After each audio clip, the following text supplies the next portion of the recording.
In late 2024, Australia made global headlines by passing one of the most sweeping social media bans in the world.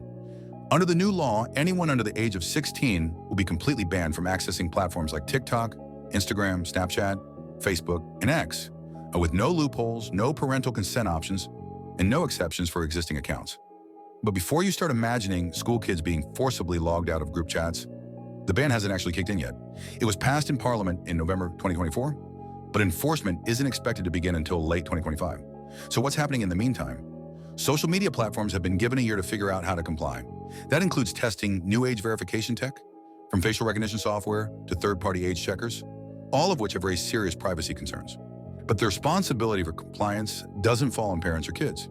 It falls squarely on the platforms themselves. If they're found to be letting under 16s on, they could be fined up to $49.5 million. No one's getting arrested for sneaking onto TikTok, but platforms might pay the price. This law passed with strong public support. Nearly 77% of Australians backed it, according to polling. Many parents say it's a relief.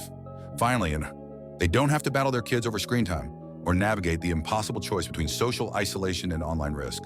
But critics say it's more about headlines than help.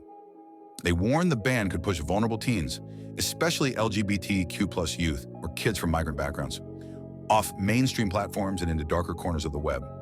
Others worry about the enforcement tools, biometric scans, behavioral tracking, even suggestions of metadata monitoring to block VPNs.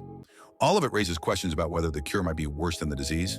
So what might happen once this law actually goes into effect? Realistically, plenty of kids will find workarounds.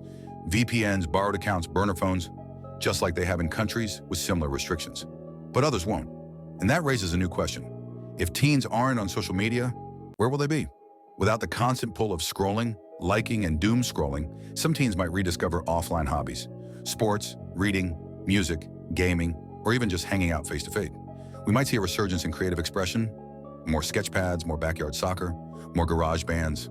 Community groups, youth centers, and schools could step in to fill the social gap, giving teens new ways to connect and be heard, without the algorithm watching. But that's not guaranteed. If there's no investment in alternative spaces, both digital and real world, we could risk cutting kids off from the very communities and information that help them feel seen, safe, and supported. So yes, Australia's under 16 social media ban is bold, and yes, it's coming.